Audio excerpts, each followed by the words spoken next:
and I'll kind of update you a little bit on some of the big objectives of that shortly.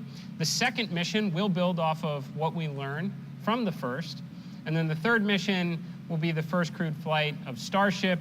I think a lot of you are already familiar with it. That's that incredible vehicle, fully reusable launch vehicle. It's being built in Starbase, Texas. Have twice the thrust of the Saturn V.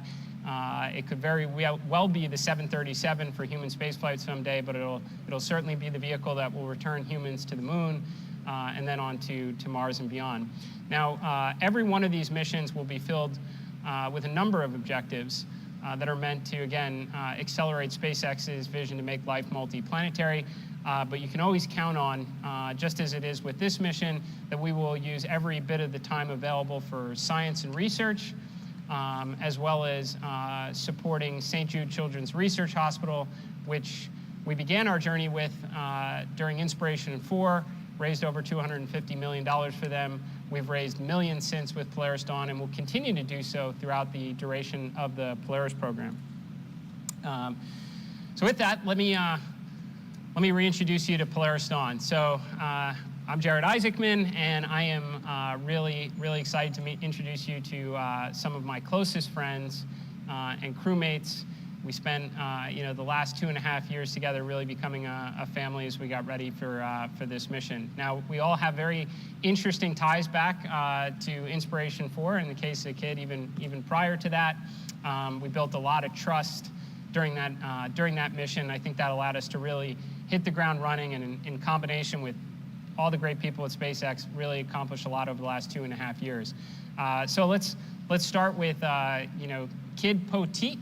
He is our mission pilot. So he's an Air Force F-16 background. He is a aggressor commander, a weapons officer, a famed Thunderbird combat pilot, and he was supporting Inspiration 4 as one of our mission directors, prior to now. And then we have Anna Menon. She is our mission specialist and medical officer for Polaris Dawn. So she is a SpaceX engineer. She's a mission director at SpaceX, so she runs mission control when she's not going to space herself. Prior to that, she was a biomedical engineer and supporting astronauts on console at NASA. And we have Sarah Gillis. She's also a mission specialist. She is a SpaceX engineer. She is a lead astronaut trainer. She's trained many of the crews, the NASA crews that have gone to space, including my previous instructor on Inspiration 4. She also works in mission control as a core or like a Capcom, if familiar, and she's a very talented musician as well. So it takes a huge team to prepare for a mission like Polaris Dawn and support the broader Polaris program objectives. So we've got an awesome group, many of them here, and many of them actually flew in with us today. So Todd Leif Erickson is our mission director. Sean Stroker Gustafson is our deputy mission director. We have Combo Weeks. She handles all of our science and research coordination. We have John Slickbaum. He's our philanthropy director, all the coordination with St. Jude Children's Research Hospital and their important vision that no child should ever die in the dawn of life. I think many of you know John Snap Kraus, our content director, taking all those awesome pictures. We have Sarah Grover, our communications director, and then Casey Phillips, and she's our project coordinator. I think even more importantly to emphasize, there are about 14,000 names that are not on the screen in front of you. Those are all the SpaceXers that are going to work every single day trying to make science fiction a reality.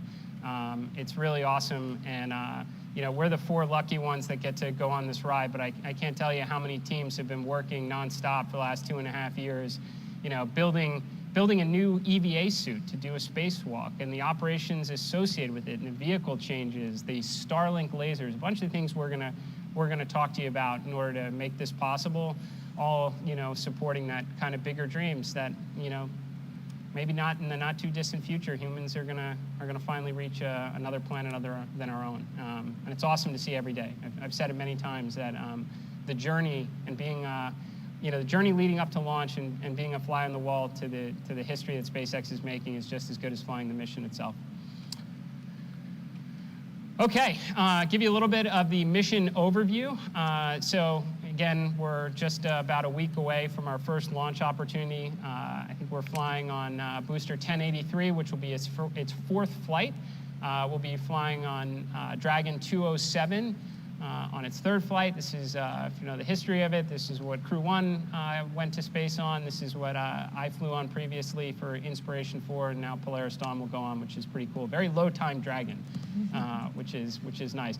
We will launch from 39A. We're expecting up to a 5-day nominal mission duration. We will launch into a 51.6-degree inclination and an orbital period of approximately 106 minutes, and that does vary based on the altitudes that we will be going to, which brings us to the next point here. We will Falcon will drop us off in a 190 by 1,200 kilometer initial orbit. At that point, we will check out the Dragon, make sure it's very, very healthy. We will pass through the South Atlantic anomaly, and then we will raise apogee up to our peak, which is 1,400 kilometers. That should surpass the Gemini 11 record. And then after approximately 10 hours, we will lower apogee to about a 190 by 700 kilometer orbit, and from there we will remain. We'll conduct our EVA before eventually phasing down and re-entering and splashing down either in the Gulf or the Atlantic. Now we do have 3 launch T0s. We will eventually down select the day of the launch. The window first opens at approximately 0330 on the 26th and goes to approximately 0700. Now, you know, when you go higher into space, there comes with all sorts of potential challenges. You're putting a lot of energy into a vehicle, then you take it out. But there's other realities when you're up there too, which is a completely different micrometeorite orbital debris environment, obviously a different radiation environment. We'll talk a little bit about that. But Earth does a really good job as objects get closer to it to clean them up and burn them up, but that takes a really long time when it's higher up. So a lot of smart people at SpaceX figured out the optimal times for us to launch, which is why we have that launch window, and through vehicle pointing, so the attitude we're flying at, and then that low 190 perigee, we're able to mitigate a lot of that orbital debris risk during those launch windows. So then just to take you through the Polaris Dawn main mission objectives. So our first objective, which should take place during the first day on orbit, is an altitude record. So again, we'll go up to 1,400 kilometers. This is the farthest humans have traveled since the last time humans walked on the moon more than 50 years ago. And 2 of my crew members, Sarah and Nana, will be the women who have traveled farthest from the Earth ever, which I think is pretty cool. Now, why do this, right?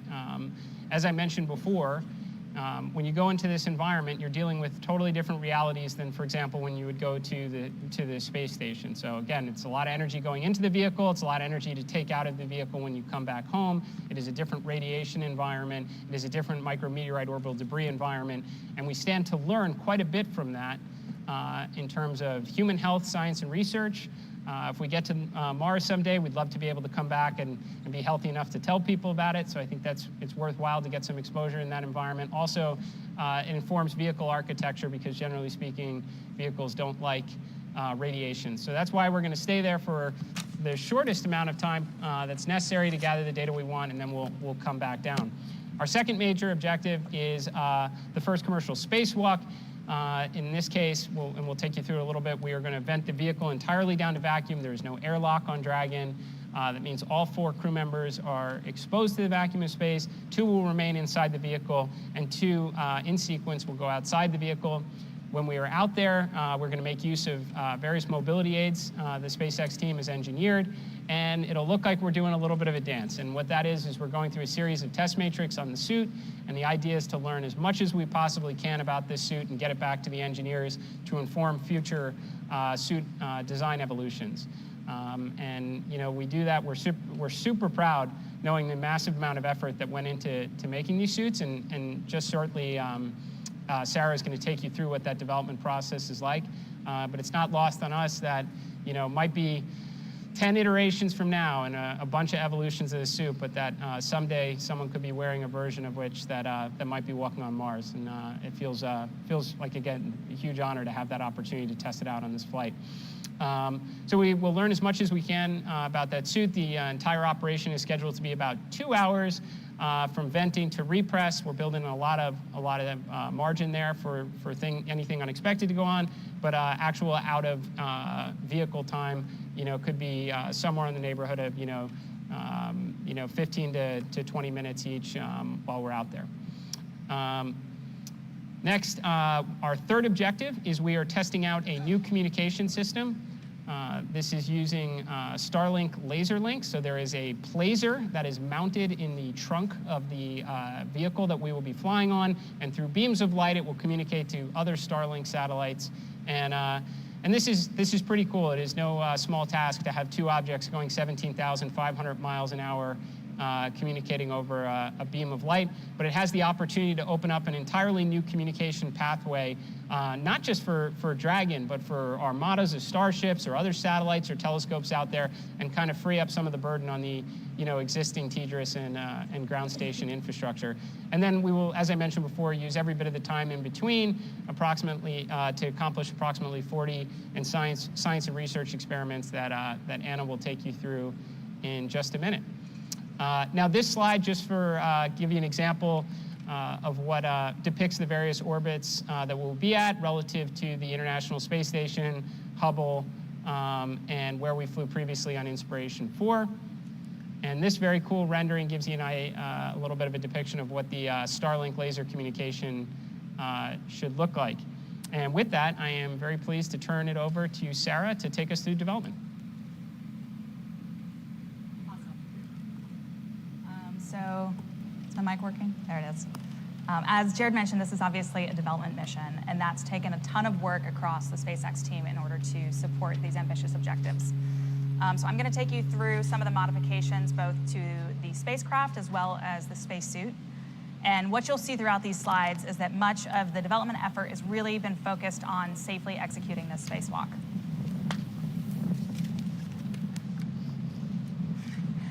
Maybe first, I'm just going to paint a little bit more of a picture of the spacewalk and what to expect. So actually, about an hour onto orbit, we'll start preparations for the EVA, where we begin a pre-breathe protocol. And this pre-breathe is really designed to help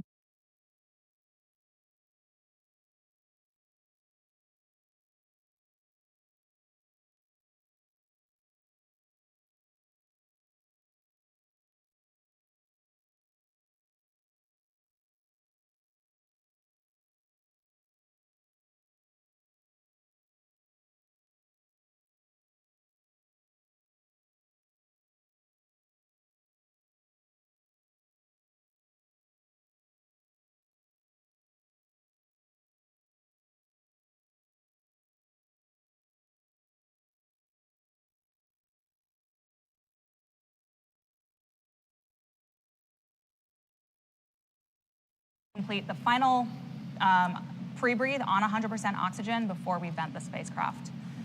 Once at vacuum, EV1 will open the hatch before EV1 and EV2 serially will go outside and complete the test matrix that Jared mentioned of suit mobility objectives. Once complete, EV2 will close the hatch, and then we'll proceed with repressing the spacecraft and then continue with the science and research for the remainder of the mission.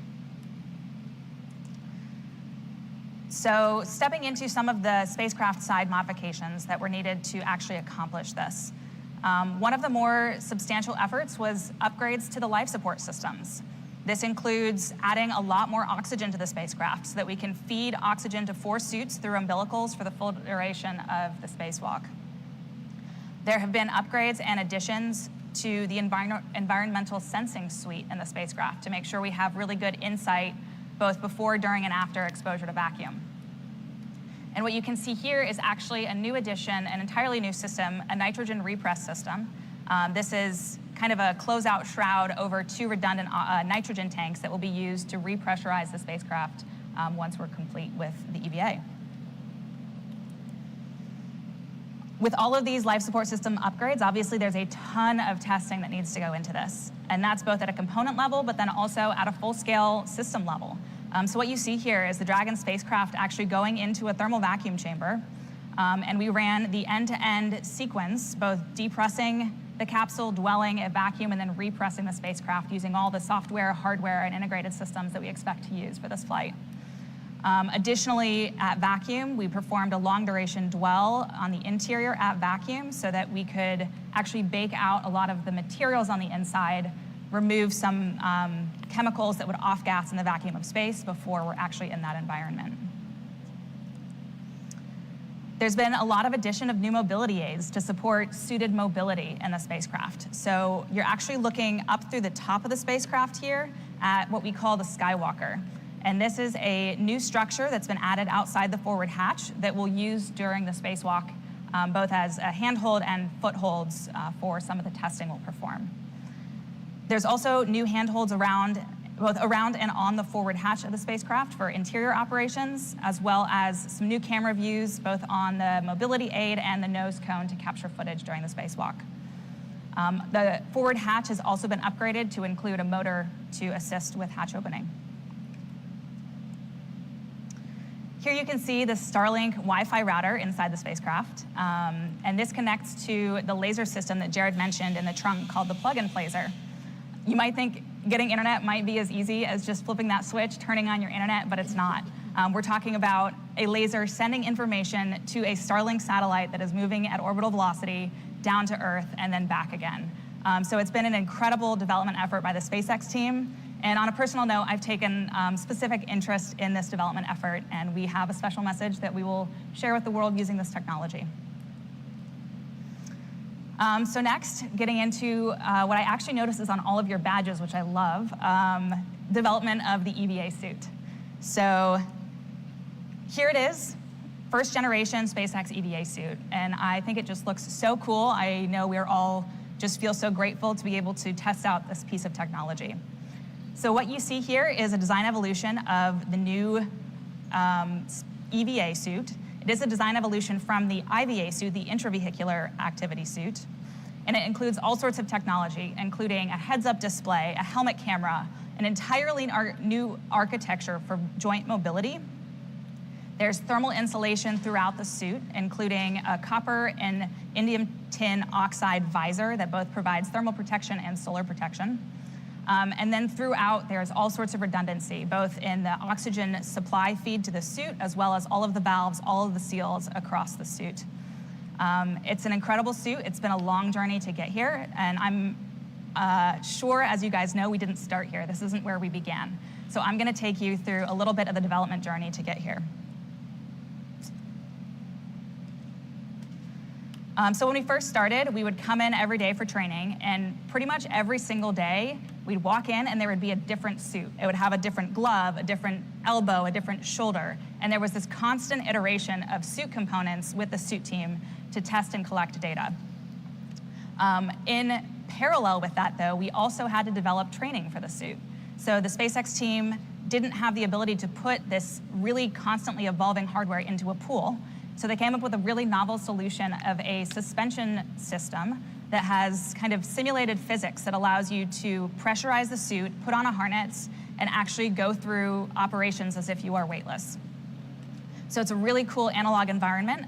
They created our ability to do this both kind of in a vertical orientation simulator with all of our flight software, all of our vehicle interior, and then also in a sideways configuration that you can see here to support manual hatch operations, all of the tasks we need to perform to get in and out of the spacecraft.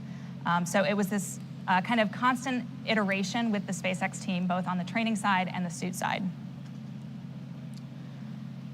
Well, we went through this progression. We went and learned a lot, frankly. You might think that we would be extremely cold out in the vacuum of space, and actually we're more concerned about being too warm. So part of the learning we went through was trying to understand, quantify the thermal environments, what our metabolic rates will be. So what you see here is us pressurized in a suit. On top of that, you have an 8,000 meter down suit that you wear on Mount Everest. And then on top of that is another 8,000 meter down suit. So we're really trying to create an environment that doesn't have convection, looking at the thermals, looking at what we'll actually experience in these suits.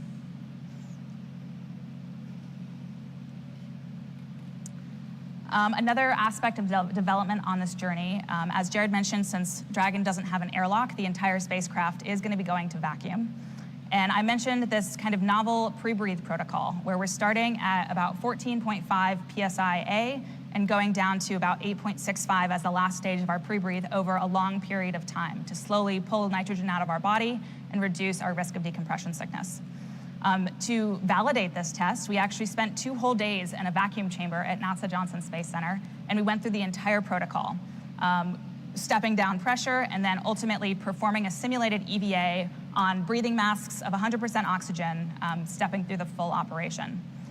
So here you can see us in the chamber during the simulated EVA transitioning onto oxygen masks. So this was kind of just a very cool experimental validation of this protocol. The final crewed test was actually wearing these incredible suits into the vacuum chamber. So we returned to Johnson Space Center, and we were in the front chamber, or the front airlock of the chamber B, and we went through basically a full depress sequence, dwell at vacuum, and repress, looking at some of the manual hatch operations in the chamber, but really getting to see firsthand what it'll feel like in the suits as we go to vacuum. So at this point, the suit has gone through an incredibly extensive testing campaign. Some of them have been mentioned, but we've covered everything from life cycle testing, pressure testing, MMOD testing, extreme hot and colds testing, an entire campaign on ESD and flammability testing. It's been a really impressive amount of work by the SpaceX team to test this suit for flight.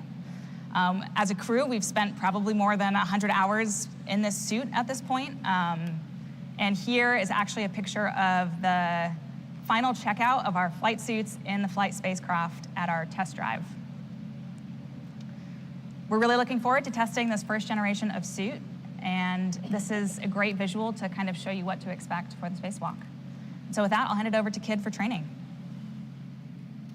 Hello, hello. I'm Kid Poteet, the mission pilot for Polaris Dawn. And as Gerst and Rook mentioned, we've been at this journey for 2.5 years preparing for this historic mission. On a personal level, flying fighter jets in the Air Force for 20 years, combat experience, operational test experience, leading many red flag exercises, fighter weapons school, I can tell you without a doubt, this has been some of the most challenging training that I've ever experienced. And I could not imagine a more qualified crew than these 3 individuals leading the charge, getting prepared for this mission. We've been put through the ringer by Melissa, who is our lead trainer, sitting in row 3. And it's been an awesome journey preparing for this mission. And it also took, as Gerst and Jared mentioned, an entire organization, 14,000 employees, and some of the brightest and smartest engineers I've ever met have been a part of this. And we're just so thankful for what the resources and the time and effort they put into this mission. As far as the training, there's more or less 3 objectives. First off, to get us qualified in the operation of this spacecraft. Secondly, it's about adaptation to the environment that we're going to live in for 5 days in space. It's very austere, and we got to get ready for that, and there's ways that we do that. And then third, experiential learning. Setting up those experiences that kind of put us in a scenario that is allows us the opportunity to get comfortable in an uncomfortable environment, and I'll talk about that. To accomplish these objectives, we more or less have 3 categories: procedural training, physiology training, and practical training. As far as the procedural training, we spent a majority of our time, roughly about 2,000 hours in the simulator. We went through extensive academics, all the systems, knowledge of the spacecraft, crew resource management, communications amongst the crew, as well as with mission control, nominal procedures, contingency operations, emergency procedures. All these things culminated with the 2,000 hours that we spent in the simulator. Now, to put this in perspective, I flew fighters for 20 years.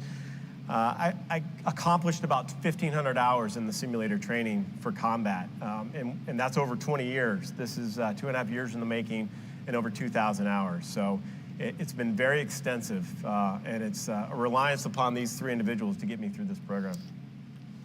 This is a picture of us in the Buck, our home away from home. A replication of the capsule, and we spent a lot of time going through the nominal and the contingency operations for our mission.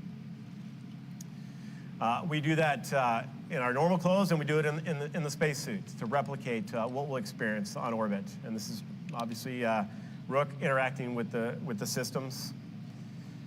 More pictures of us in the capsule. And then as far as the physiology training, adapting to the environment that we're going to live in, we accomplish this training through the centrifuge, through the altitude chamber, the vacuum chamber, zero-G flights, and it's all to provide, it's very challenging to replicate space on Earth. But there's certain tools and resources that we can utilize to kind of get a feel for it and adapt and build our confidence for those stressors.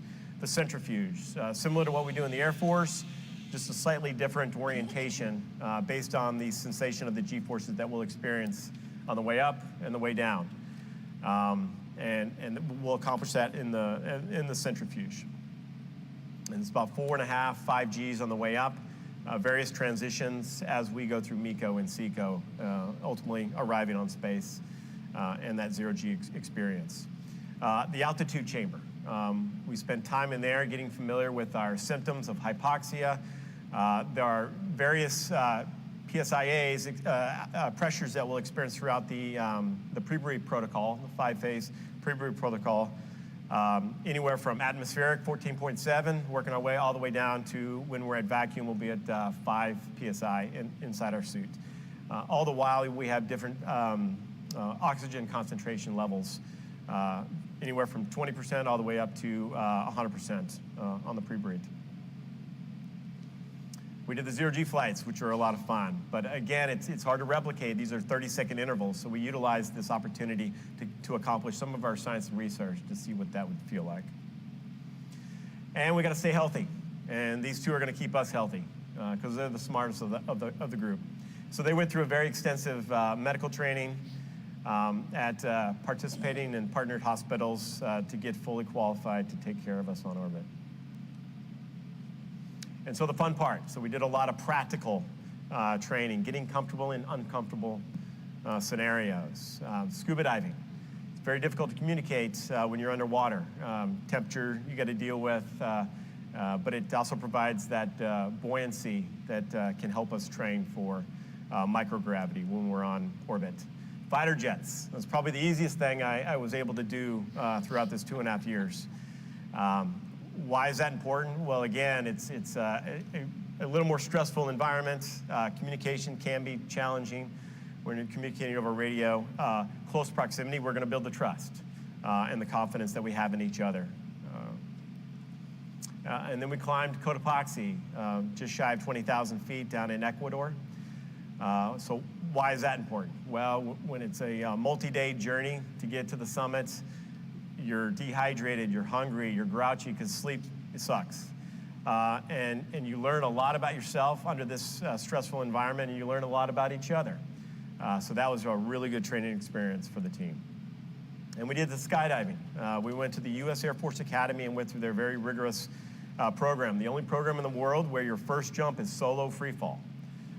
So again, that kind of took us through this very demanding training syllabus in order to skydive and jump out of an aircraft. And this was just some supplemental training, jumping off the high meter platform at the Air Force Academy, because we could. So with that, I'm going to pass it off to Anna for science and research. Thanks, Kit. So as Jared mentioned, science and research is our 4th major mission objective. We have partnered with approximately 30 institutions around the world to execute a series of approximately 40 science and research experiments as a part of this mission. They generally fall into 3 categories. The first category is human health. We are born into 1G. When you go into 0G, whether it's for 5 days or a 9-month trip to Mars, things change. You have bone density loss, you have vision changes, you have severe motion sickness, and we don't have answers for all of that. The second category is research that can take advantage of the unique mission profile that we are flying. For example, we are doing a spacewalk, and when you do that, you reduce the pressure. With that, just like when you open a can of soda, bubbles are released. So we are using ultrasound to monitor for those bubbles.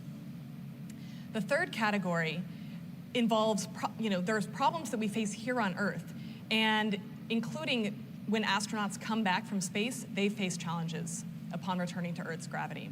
For example, astronauts often experience disorientation and balance issues upon returning to gravity, and we are testing out ways to help with that.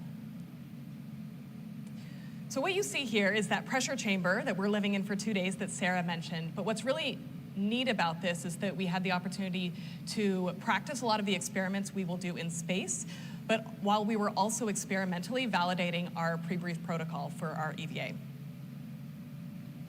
You might just think that this looks like a flight simulator, but really what it relates to is cognitive abilities. By the time you get to your destination on a mission, be it Moon or Mars, you want to have retained the skills that you trained when you left back on Earth. So we are testing out training techniques to help with this.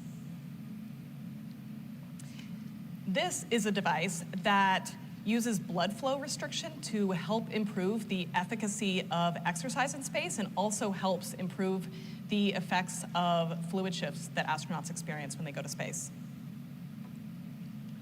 We have a number of experiments looking into those eye changes that I mentioned occur for astronauts. One, you can see here, uses this contact lens that we will wear, and it measures intraocular pressure for extended periods of time, and so we can hope to better understand the mechanisms behind these eye changes. Now, as we look into a future where there are hundreds or thousands of people living in space for long durations of time, it is only a matter of time before there is a medical emergency that requires intervention. So we can help prepare for this through experiments like the one you see here. This uses an endoscope or a camera that we will insert through our nose into our airway to gather imagery and look for challenges like inflammation. Now, I mentioned before those balance issues that astronauts face when they return to a gravity environment. Here you can see us testing a tool that might help with this. It uses electricity shot between the inner ears to simulate that disorientation and teach more rapid adaptation skills.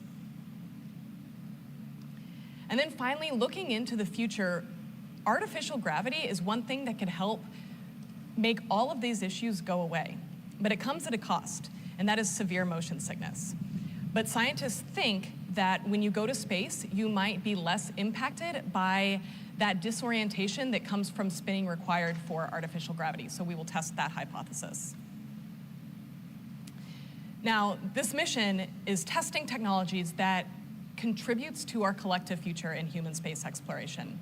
But we also believe it is important to address the challenges that we face here on Earth today. And one of the ways we are doing that is by raising funds and awareness for St. Jude Children's Research Hospital. This is a continuation of what was started on Inspiration 4. They raised over $250 million for St. Jude, and we are continuing that. The difference here is that we are taking our message all around the world, because Starlink goes all around the world. We took Starlink to the Philippines. We distributed Starlink terminals to hospitals around the world to help support remote medicine capabilities. We are helping to build a new facility to help patients who are undergoing treatment. And then on a personal note, I authored a book named Kisses from Space, and the proceeds from that will go to benefit St. Jude. So here we are, sitting 7 days out from our first launch opportunity. What do the days ahead look like? So our major goal is to stay healthy. But we are lucky in that we have a lot to keep us busy and our minds focused and sharp in those days. That includes science and research prep, data collection, some flying, and some of our official duties, including launch readiness review and a dry dress rehearsal of launch day in our capsule. But you probably most care about what we will actually do on orbit. So we get to launch. We get into space in about 10 minutes. About an hour after getting there, we will start that pre-brief protocol that Sarah mentioned. We will soon thereafter raise to our peak apogee, and while we're there, we will be passing through the inner inner regions of Earth's Van Allen radiation belt. And that brings us to Flight Day 2. Flight Day 2, I will read the book I authored to my family as well as some of the brave patients of St. Jude Children's Research Hospital. And then we will lower to our cruise orbit. At that point, we will begin our spacewalk preparations. We will perform that mobility test. We will check out our spacesuits, and we will configure the cabin. Flight Day 3 is EVA day. We will wake up, have several hours of preparations, including final cargo configurations, ECLIS checkouts, and preparing biomedical monitoring devices for the spacewalk. We'll don our spacesuits, do a suit leak check, and then perform the EVA. This entire thing will be live streamed, so please join. Flight Day 4 is the Starlink demonstration day. So we will have some checkouts and then perform a series of demonstrations as a part of that test. You'll want to stay tuned for this. And then Flight Day 5 is our final full day on orbit. We will be wrapping up all of that research that I mentioned earlier. We do have research weaved in every single day of the mission, but this will be our last day to gather as much data as possible for the scientists back here on Earth. Then we will begin our re-entry preparations, and that brings us to Flight Day 6. We will don our spacesuits, re-enter through Earth's atmosphere, and then splash down off the coast of Florida at one of SpaceX's 7 sites. When we get back, we will be recovered by the SpaceX recovery vessel, and then we will owe some time to science and research and reconnecting with our families, and then we will be looking forward to talking with all of you again. So with that, we will take any questions you have. Right, so if you could please come up to the microphone, state your affiliation and who you'd like to address your question to. We'll take 1 or 2 questions from each reporter. Hi, can you hear me? Yes. Marcia Dunn, AP. NASA has long considered spacewalks the riskiest part of any space flight after launch and entry. And Bill, so as a former NASA guy, what do you see as the riskiest part of this spacewalk, the world's first private spacewalk with brand new suits? Jared, if you could also add on to that. And do you see a time when someone with minimal training could just go up and do it for fun? What's the future of that besides planning for Mars and all that? Thank you. I think as you heard from the crew, how much work went into the suit and the preparation and to make sure that this was going to be as safe as it possibly could. You're right, EVA is a risky adventure, but again, we've done all the preparation. We did the capsule testing, we did the suit testing, we did the hyperbaric chambers, we did all the work to really get ready for this. You know, we kind of built off of what NASA's heritage was, but I think we've also extended NASA's heritage a little bit further. Some of the joints in the suits are much better than we've had in the NASA world. Some of the other capabilities, the heads-up display is also a new thing that's coming into the spacesuit world. So I think it's really a tribute to this team that they advanced the state of the art, and we're going to do it as safely as we can, and we've got the right protocols, and we've done the right testing to get ready to go do it. Go ahead, Jared. Yeah, I guess just to layer onto it, I mean, the EVA probably makes up the majority of the development for Polaris Dawn.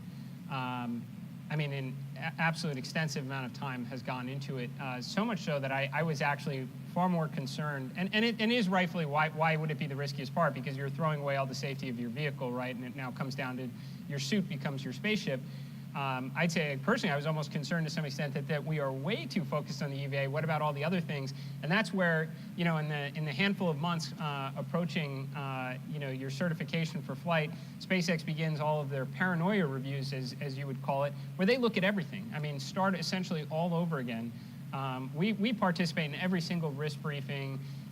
You know, some of which was covered in Gerst's initial remarks, like, you know, flammability-related concerns. We were brought out to White Sands Missile Range to see where they do the MMOD testing. So, I mean, the communication, the transparency with SpaceX from the beginning all the way through the end, especially when I said, like, they literally start all over again to look at every piece of the mission, not just the EVA, is what inspires so much confidence. And in terms of, like, can anyone, you know, do this someday, I would actually say, like, the training in the suit was super fun and exciting. I think actually where it might not be for everyone is the development side of it, when we're trying different suits out and they're saying, let's try today to see how hot we can make it. and put on two 8,000-meter suits. That's probably, you know, I know we all found it enjoyable. I don't know if everybody would, or like, you know, let's see how cold we can make it with liquid nitrogen. So the development side, which is, I think, very appealing to us, is maybe not necessarily for everybody, but once your suit is good and you're ready to go, I imagine, you know, a lot of people someday in the future are going to be, you know, maybe even families bouncing around on the lunar surface in their SpaceX EVA suits. Certainly possible. And one quick follow-up is SpaceX, did they cover the whole cost of the spacesuit development? I mean, is that all in-house, all the tech that went into that, all the research? I think it's shared across the Polaris team along with SpaceX. But again, you know, our company's vision is to make us multiplanetary in the future. So this is an investment in the future. So the company is willing to make those R&D investments to get us ready to move human presence beyond low Earth orbit. Jeff Bounce of Space News. A question for Mr. Isaacman. When you announced the Polaris program 2.5 years ago, you were looking at flying this mission perhaps by late 2022. You talk about what things caused the schedule to slip. Was it just the spacesuit development or other factors? And what gives you confidence that you are ready to go now at this point? Yeah, well, I think actually the fact that it has taken 2.5 years is where you get confidence. If it was the initial 9-month time frame, I think we'd probably all be wondering how we were able to work that quickly. I would say that this is one of the many kind of you know, philosophies that I've observed at SpaceX that gets people very motivated. Is you set some very, very ambitious deadlines up front to get people working really hard in the right direction, but there's lots of good sanity checks along the way to say, is this now right, or should we move it out? So I think it was right in the beginning to say we're gonna try and achieve this at, like, you know, light speed, and you can't just point entirely to the suit being a part of it. I mean, the briefings we received from the engineers on the Starlink side were, I mean, incredible. You know, the amount of work that goes into it, and I think, you know, during the launch webcast, they're going to show some behind the scenes from the engineers, because I'd never want anyone to just think it is just throwing the on switch on say, the internet. That was a massive engineering challenge to solve, as was the suit and the operations to even support the suit. Having a good suit's fine, but you still have to vent the vehicle and repress it so that you don't need to remain in the suit through the duration of the mission. So I think there's just a lot of things. They're ambitious objectives. These are all, and those ambitious objectives came with real engineering challenges, and it took a big organization effort to get there. But as I mentioned before, we were briefed extensively in the months leading up to this through all the paranoia reviews, the flight readiness review that happens a decent while ago, and you're hearing from every engineer, you know, green, yellow, red, how we're looking, and being kept informed right up to the end. So that's where you get all the confidence that we're ready. And just to quickly follow up, can you give sort of a ballpark estimate of how much money you've invested into this program so far? Not a chance. Good question, though. Hi, Richard Trabue, Orlando Sentinel. I really am curious about the danger of opening up this spacecraft in space.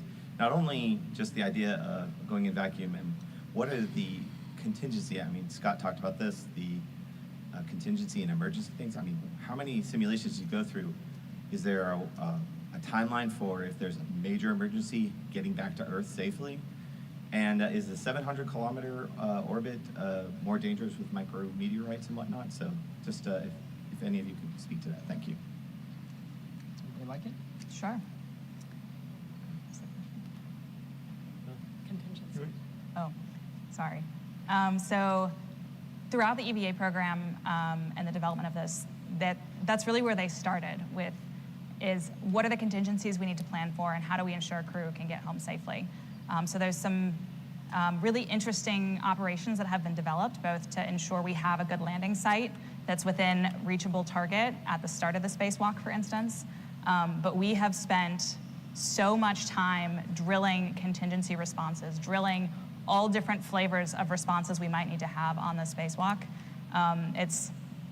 As a trainer, I actually think we have used up all the ideas I had at the start of this for what I might want to throw. Melissa's done an excellent job kind of sprinkling in everything she could throw at us at this point. But there's been a lot of work just to ensure we have the right response for any scenario we can think of. What about the 700-kilometer altitude? I think that our orbit was designed to be highly elliptical, where at least approximately half of the orbit is going to benefit from being a very low perigee, of 190 kilometers. 700 kilometers at apogee certainly has more MMOD than 190 or 400, but again, the T0 times that were picked, for this mission is what gives us, the best window to minimize the impact of MMOD. So we feel pretty good about it. And maybe just to add on that, for the spacewalk itself, we'll be orienting the vehicle in a way that shields the crew members. So it's kind of a really clever way of both providing shade through the nose cone and then also additional protection of spacecraft. Just one quick thing. How long is the tether? This is a good question. I'll actually think Long about enough to get the job done, not long enough to do, the original, depiction of us floating in space. So. Hello, Anthony Leone, Spectrum News. With all the training that you guys have done, was there any part where it made you the most uncomfortable and maybe dread a little bit or maybe make changes to when you're ready to do it for real next week?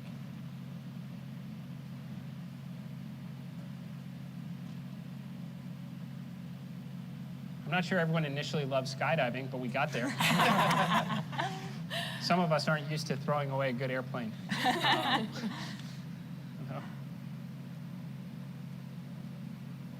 Yeah, I don't think that anything stands out as causing us to change our plans. I think they actually just contributed to our learning, our preparedness, gave us a toolbox of skills that we will use throughout our mission. And I think what's really cool about the development effort is we started with an idea of the operation, and then we started testing it and iterating on it. And it was like, okay, we very clearly need a mobility aid to go here. Otherwise, we're not going to be able to do what we need here. So I'd say as we went through training, we were just working hand in hand with the SpaceX team to modify the vehicle and add what we needed when we ran into issues. So it's been a really cool evolution over time. And I think, spending thousands of hours in the simulator is what helped build our confidence for dealing with any scenario that Melissa decided to throw at us. It was very challenging, like I highlighted in my portion, but experiencing those and trying to identify what is wrong and then how do we work together to solve those issues is certainly built our confidence to be able to handle that. Very low probability, but be able to handle that on orbit. Thank you.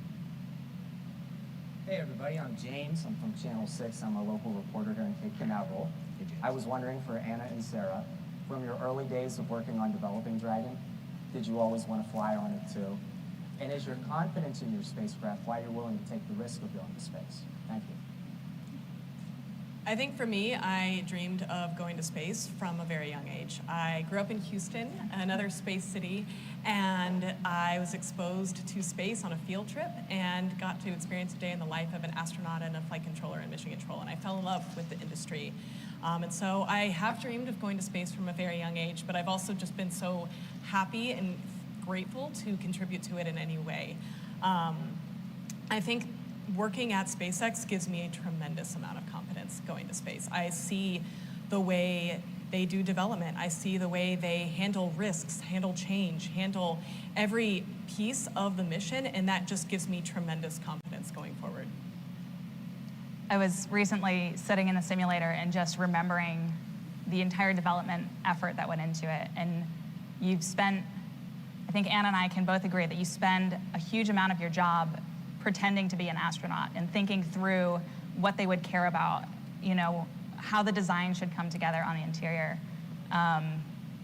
So I think I cannot wait to actually test this in space and bring back knowledge to the engineers from all these little design decisions that we made along the way of what worked well, what doesn't work well, what we should consider for future spaceflight.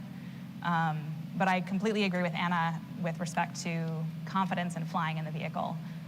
The whole process and the infrastructure at SpaceX for how we do human spaceflight is immensely confidence-inspiring. For me, my husband is actually also a SpaceX engineer, and he helped build the propulsion system on our spacecraft. So I know exactly what goes into the testing and the design and the rigor behind absolutely everything in the spacecraft. So very, very excited to fly on my favorite Dragon spacecraft. Hi, Irene Klotz with Aviation Week and Space Technology. So speaking of your Dragon spacecraft, I think this question is probably for Gers. Do you expect to be able to reuse this Dragon after it's been depressurized in orbit? And for you and for Jared, what do you consider the riskiest parts of this mission? Thanks. Yeah, we definitely will be able to use this spacecraft again after it's been exposed to vacuum. You know, we initially didn't have the chamber test that you got to see in the video, but again, part of our due diligence was, well, what really happens? We took an earlier Dragon to vacuum, and we wanted to see what happened, but we said, why don't we take the current version of Dragon to vacuum and see what happens? And that test turned out that it was pretty benign to the spacecraft. It's fine, it'll be able to be reused again. And then I'll let Jared kind of answer the second part. Well, I mean, I think, you know, Gerst already covered it previously. Certainly, if you're going to vent the vehicle down to vacuum and open the hatch, that you are taking on a lot of risk at that point. I think it just goes into the preparations for that risk that I believe have been well mitigated. You know, we have manual ways to open the hatch. We have a hatch motor to open or close the hatch. We have redundant seals. Those seals have been, they've been placed in the hatch with like a greater amount of sealant than they normally were on, say, like Inspiration 4. You know, you have redundancy with 2 different nitrogen systems. Either one, should one fail, can get us back up to a habitable environment. You have 2 different pathways for oxygen. I mean, look, you know, it's like, at some point or time or another, if we are to unlock this last great frontier and people are going to venture out in space, which, by the way, whatever risks associated with it, it is worth it. We have no idea what it could do to really, again, change the trajectory of humankind. So, like, at some point, somebody, you know, there has to be some first steps in this direction, but they are really well thought out, well mitigated, you know, for the benefit of those that will follow, that will inevitably be doing spacewalks to, you know, build, construct, repair, discover.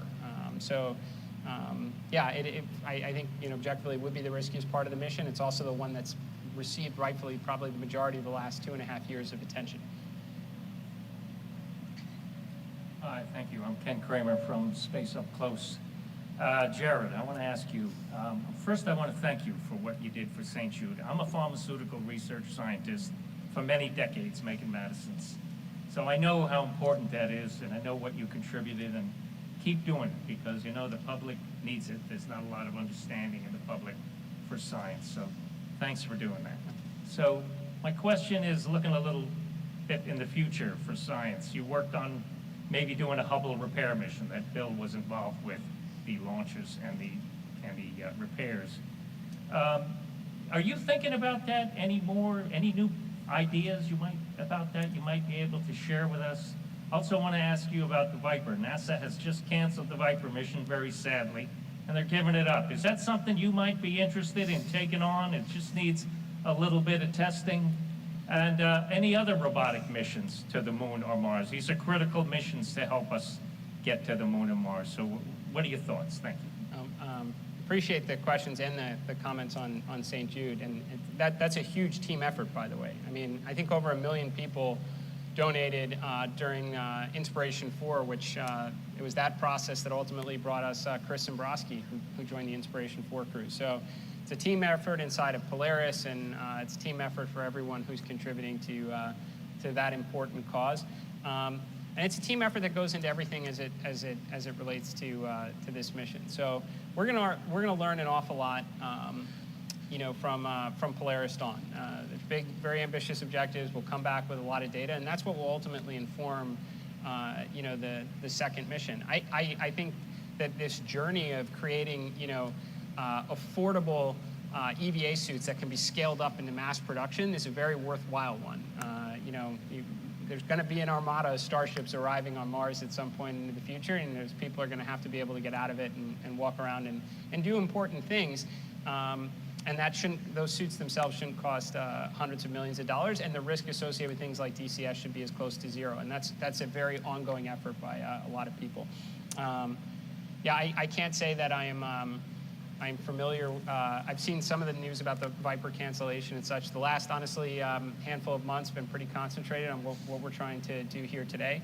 But I will say, like, it's a good question because, you know, there is a lot that we stand to gain out there, and I think that the private sector, you know, investing capital, kind of accelerating this whole world of commercial space is a really good thing if we want to have a hope of kind of figuring out some of those questions that we've been thinking about for a very long time in our lifetime. So governments aren't always the greatest capital allocators. We can absolutely cheer them on in their great efforts, but it's great to cheer on the private sector too and investments that they can make in order to, you know, unlock this last frontier. So anything about Hubble or maybe other robotic science missions you might be interested in? I don't know. We'll come back from this one and see where we go from here, but we definitely have a Polaris 2 that'll be up next. Okay, I hope you think about it. Thank you. Thank you.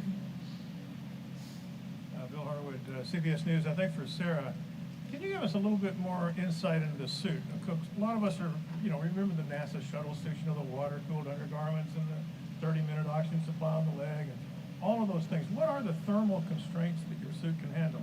Can you go out in sunlight? Can you go out in dead of night? And how do you mitigate the thermal extremes you see in space? And how does that figure into when you decide to go stick your head out? Great Oh, question. one more. Let me stick in one more before I'll walk away. Jared, you mentioned the longer tether and all that. And you mentioned Ed White's first spacewalk with the greatest EVA picture ever taken, I think. Sure is.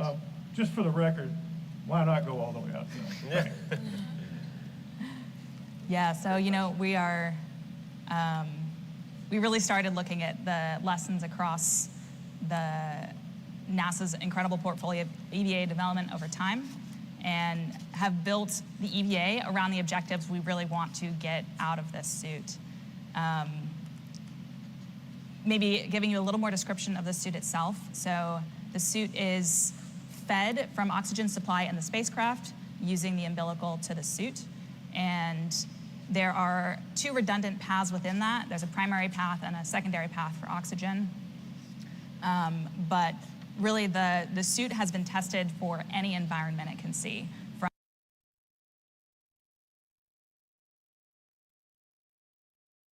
go outside the spacecraft. We will kind of serially be progressing EV1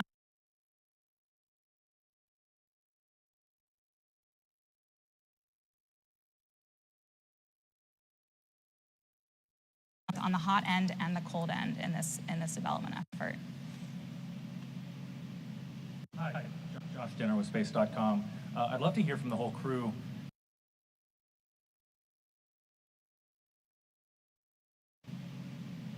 Hi, Josh Denner with Space.com. I'd love to hear from the whole crew. This will be SpaceX's first crewed launch since its return to flight after its mishap last month. What was it like to witness that happen, knowing you had a flight coming up? What went through your head? And as SpaceX engineers, what was it like to know about the problem, see that problem, and kind of see how it went about getting solved? I would say SpaceX did an incredible job of keeping us informed every step of the way. You know, within seconds of it happening, we were talking to SpaceX, and then we're kept in the loop every single day as SpaceX addressed the problem, dug into it, tried to understand what was going on, and very quickly thereafter resolved it. So, you know, I would say that was really confidence inspiring. I think, you know, as a SpaceXer, it didn't even surprise me at all. This is the way SpaceX does business, and they make sure to look at all of the data, get to the root cause, and then develop all of the fixes necessary to get to the other side. And so I think it has just been a really confidence-inspiring journey, actually. Yeah, and over the process, first it was, let's address this problem and figure out what's going on. But then after that, it was, let's do a scrub across everything, across the entire Falcon vehicle, across the entire Dragon spacecraft, and think ahead on what could be future failures that we want to think about. Like, what are the other things we might be susceptible that we haven't thought about recently? So completely agree with Anna. It's been incredibly confidence-inspiring as they've gone through this effort and kept us informed every step of the way. Communication, competence, completeness, and crew is what I can come up with. First off, communication, Gerst. The briefs that he provided us were extremely thorough. And competence is his team that solved it. And he was providing us the information all along the way. Completeness, they made sure every single element, it just wasn't the issue, it was everything else. They went and dug around in the rocket and the capsule itself. And then lastly, it's the crew. It's relying on these guys' expertise to interpret and provide me some elementary explanation of what's going on. Just to layer on, we received phone calls within, 30 minutes of the anomaly. I think most of us were watching it anyway. So there were already some text messages going when we saw some of the ice forming on it. I think what was instantaneous was how would the launch escape system that's built into the vehicle have responded? And the reality is we would have been dropped off in orbit just fine.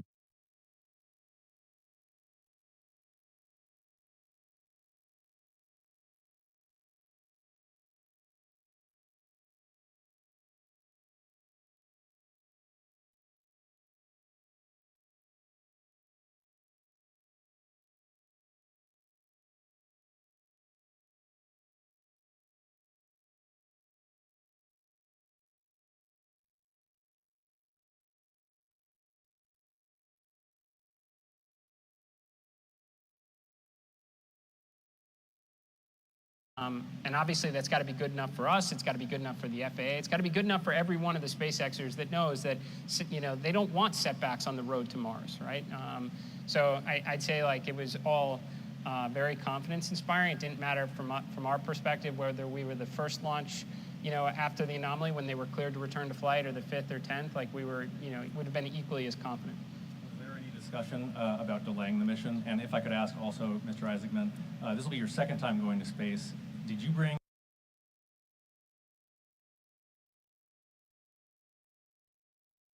you didn't go through the first time? Well, I think obviously the SpaceX did stand down for some period of time, so there was a delay. But I think considering the situation, they got back at it with their missions very quickly, and we're back at it now with a human spaceflight mission. And again, I think that's really just the amount of data they gather and the footage they get of it just left no mysteries as to the cause. And if you know the cause, then you can put a fix in place. And there's a lot of smart people who are working on it. I also want to just emphasize the point that Sarah raised too. Being on some of those calls, and I think most people here know Kiko, who's vice president of launch and recovery operations. You volunteering up the organization, I've got a few thousand people that are happy to go and check everything else that we think could potentially go wrong in the future while we have this time. So not just staying laser focused on the one particular issue, but what else could potentially haunt us? Let's get ahead of it. So that, again, all really, confidence inspiring. In terms of I had a lot of takeaways that are similar to when you go mountain climbing or whatnot. It's should pack less on everything, and just I think the idea that space adaptation syndrome impacts 50 to 60% of astronauts throughout. 600 plus people have been to orbit. Doesn't matter if you're a hardcore fighter pilot or not. You're just as just as susceptible to it. So we didn't have a physician assistant traveling on this one. So you had two really, really awesome individuals that logged, I think, a few weeks of emergency room time, in addition to academic training and such, to be prepared. From the medical side, because we want everybody really happy and healthy when we go into day 3 when we're conducting the EVA. Thank you. Hey, Max Evans with NASASpaceflight.com. Question for the whole crew. Considering how much has been invested from each and every one of you personally and professionally over the last couple of years, and also with the historic goals that this mission has for commercial space, how do you think this mission might affect you personally?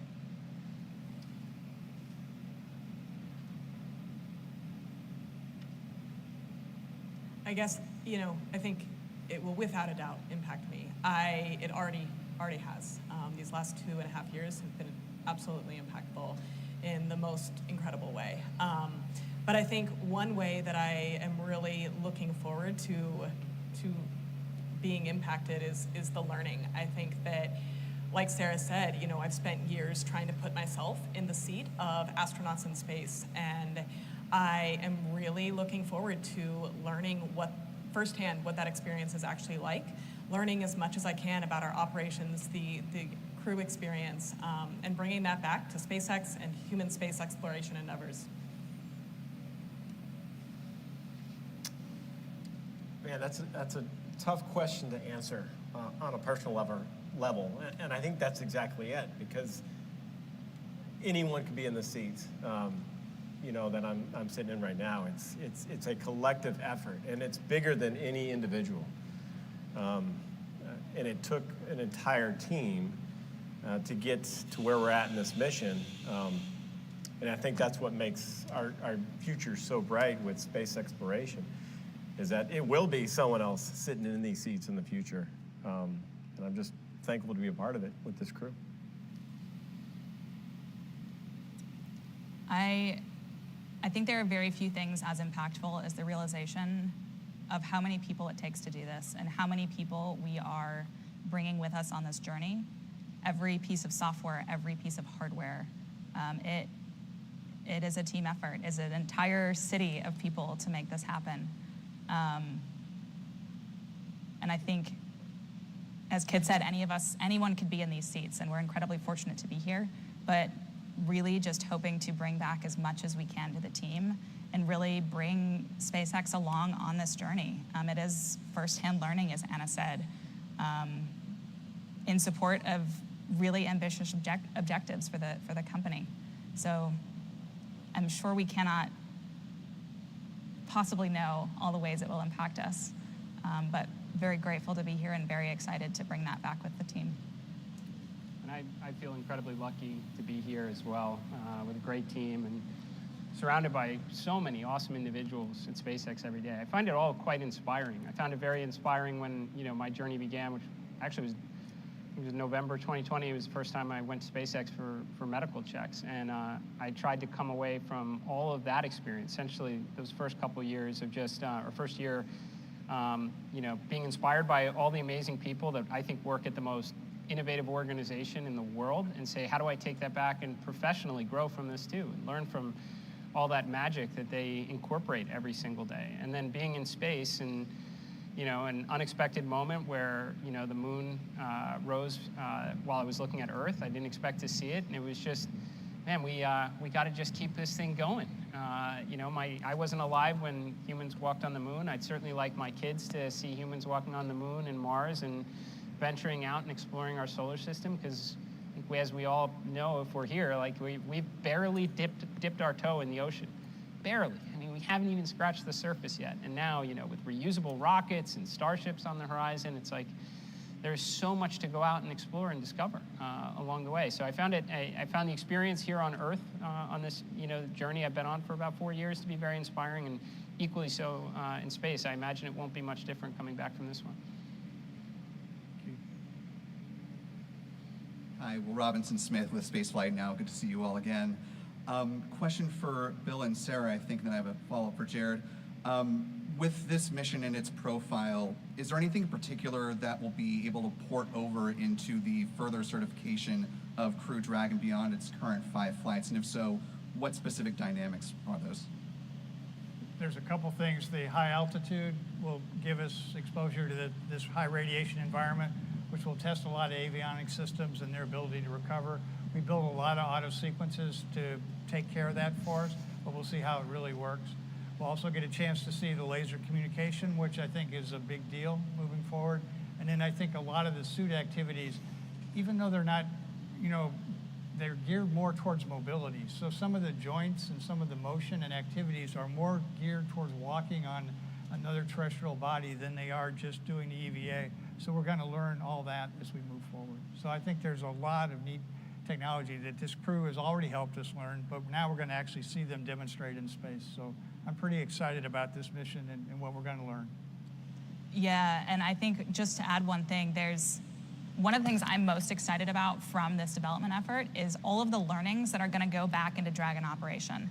New software features, new, how the suits are constructed. There is learning across every single team, materials, engineering, you name it. There has been development and there has been lessons learned. One of my favorite things training crew over crew is seeing how every single flight gets better, and that's what SpaceX does. They take the lessons learned and they immediately incorporate it into future vehicles. So I'm actually really looking forward to the debriefs to just see that comprehensive look at all the lessons we're going to be moving into future human spaceflight. Thank you. And to Jared, you mentioned obviously the tether is the length that the tether is, but is there an operational reason why you and Sarah are not going fully outside of the Dragon that you can expound upon? Oh, we will be fully outside Dragon. I mean, we might move up and down as part of a translation test, but like we'll be well above where the hatch is. We're just maintaining at least, I think we have a hands-free demonstration where it'll only be our feet engaged in a mobility aid. We're just not going to be just floating around, which I think the picture was very cool and it's inspirational. And certainly, you know, the Ed White photo is historic. But I think as you know, Buzz Aldrin taught us that that's not the right way to do an EVA. You know, it takes a lot of effort to move in the suit. You know, when it's pressurized. I mean, what looks like really, you know, like heavy clothing when it's unpressurized becomes super rigid when it's pressurized. So you want to like be very deliberate with your movements. You want to make good use of mobility aids. It was actually a lot of that pioneering work from Buzz Aldrin that, you know, set up a lot of future EVAs for success. So looks cool, inspirational, which is always part of every one of these missions. But I think we want to learn from history on this one and try and always maintain at least one point of contact with the mobility aid. I think this will be our final question. Hi there, Kristen Fisher with CNN, and my question is for Gerst. Gerst, you've spent so many years working in human spaceflight at NASA. You know all too well that NASA astronauts are still using the same EVA suits that they've been using for about 40 years. NASA's trying to get new ones, but it's proven to be a challenge for the space agency. And so I'm curious, now that you've shifted over to the private sector, what it's been like for you to watch this rapid evolution of an EVA suit by SpaceX in just under 2 years. Again, I think it's super fun being at SpaceX, and as they described, we're really a team. So we leverage off of what we learned from NASA in some ways, and then we push it a little bit further in other areas. And then we share with each other what we know, what we don't know, and we really test and evaluate and make sure we're going forward and doing things the right way. This pace of development that we get to do at SpaceX is very much like the pace of development that was required back in the early Apollo days. We're getting a chance to do that again, where we're really starting to push frontiers with the private sector and learning new things that we would not be able to learn by staying in the risk-free environment of here on Earth. It's time to go out, it's time to explore, it's time to do these big things and move forward. Man, let's go. And that concludes our press event. Again, thank you for your attendance, and I think you got to meet an extremely special crew. Follow them during their mission, follow what they're doing, and learn and explore, just like they're the explorers moving forward. Thank you. Thank you. Thank you, everyone. Thanks for doing this.